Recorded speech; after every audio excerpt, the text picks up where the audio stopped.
Namaste friends and readers. Today we will be chanting the Annapurna Ashtottara Shatanama Stotram. This version of Annapurna Ashtottaram is given in the Brihannila Tantra.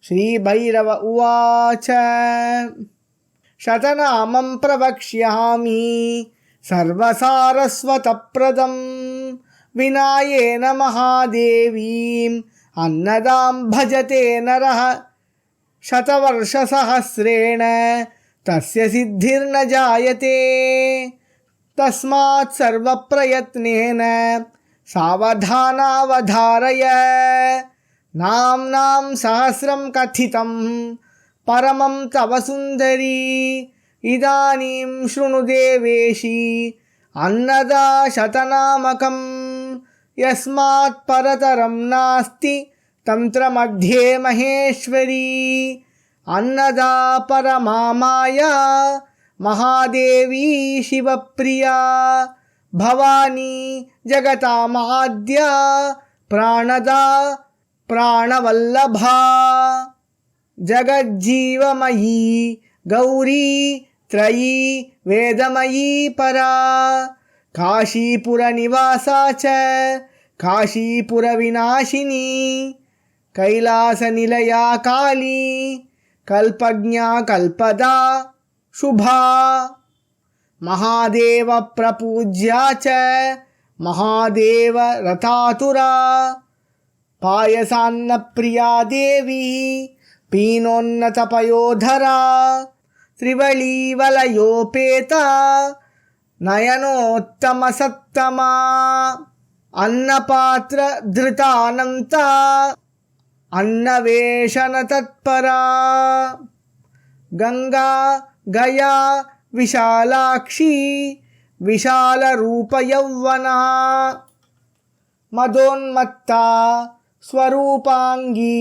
पूर्णचंद्रनिभानना शिवप्राणा शिवरता सदाशिवमहाधना महादेवप्रिया साध्वी सती कामालसा प्रिया कोमलांगी कामकला कला काष्ठा यशस्विनी प्रफुल्लपद्मवदना तथा पद्मालया शिवा भवानी भवनप्रीता पद्मासनसमाश्रया वेष्टिता सिद्धगन्धर्वैः संस्तुता ऋषिभिस्तथा शिवेन सह संविष्टा शिवक्रीडनतत्परा युवती यौवनप्रीता नित्ययौवनतत्परा सदा षोडशवर्षीया सदाशिवमनोरमा चारुरूपधरा चारुवक्त्रा चारुपराक्रमा चार्वंगी कनकांगी च कनकोपरि संस्थिता अन्नपूर्णा सदा पूर्णा भूषणा स्वर्णकंकणा भक्तप्राणा भक्तरता भक्तभोजनतत्परा आज्यप्रिया विरूपाक्षी काकपक्षधरा शुभा शुभदा शोभना शुद्धा निष्कला परमागतिः दीनप्रिया दीनरता दीनभोजनतत्परा साधकप्रेम संपन्ना साधकाभीतिदायिनी साधकैः सह संविष्टा साधकप्रेमतोषिता साधकानन्ददात्री च साधकप्रेमगोचरा जगद्धात्री जगत्रात्री जगतां जयकारिणी इति ते कथितं दिव्यम् अन्नपूर्णा शतं शुभं यः पठेत् प्रातरुत्थाय स भवेत् परमेश्वरः दरिद्रो लभते देवी सर्वसंपत्तिमेव च अरोगी जायते शुभ्रू सर्वशास्त्रार्थविद् भवेत् अन्नचिन्ता तस्य वंशे न जायते सुरेश्वरी स भवेत् परमेशानी त्रैलोक्यविजयी प्रभुः वन्ध्यापि लभते पुत्रं कन्या विन्दति सत्पतिं पठनाद्धारणाद्वापि नरो सर्वमयो भवेत् गुह्याद् गुह्यतरं स्तोत्रं सर्वतन्त्रेषु गोपितं तव स्नेहाद्वरारोहे प्रकाशितमिदं पुरा न प्रकाश्यं महादेवी न प्रकाश्यं कदाचन मद्भक्ताय महेशानि प्रकाशम् उपपादय. Bhairava tells us the benefits of reciting this stotra. Let us discuss those benefits now.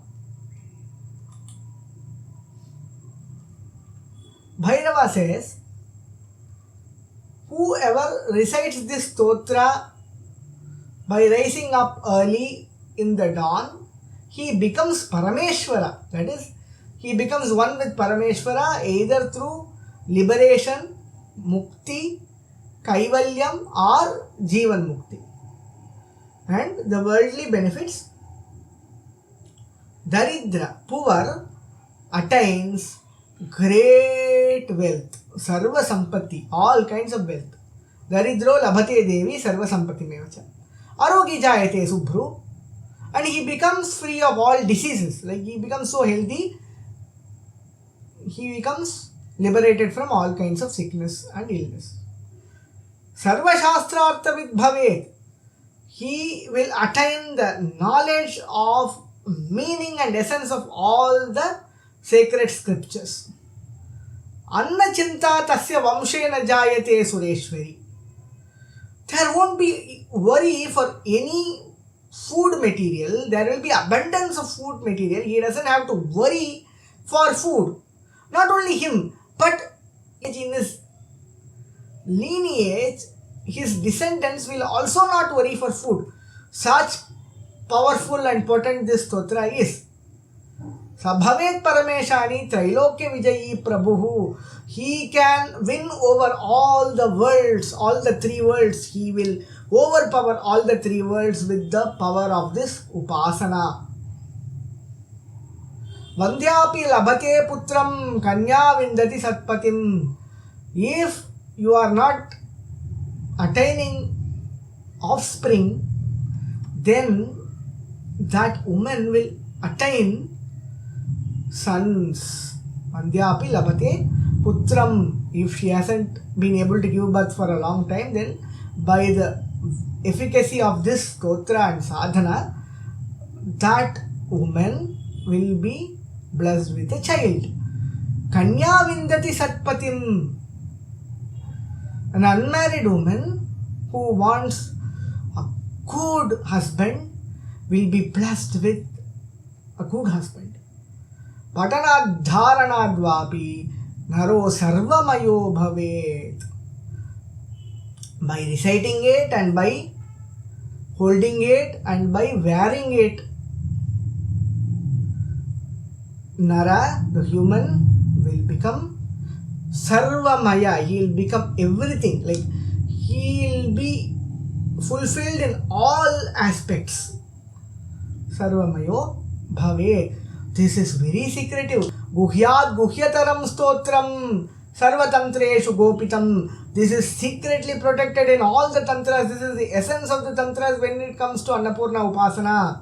This should never be revealed. Never be revealed. Never be revealed. Na prakashyam Mahadevi, na prakashyam kadachana. Madbhaktaya Maheshani, prakasham upapadaya. Only reveal it to my devotees. Unless he is my devotee, do not reveal it to him.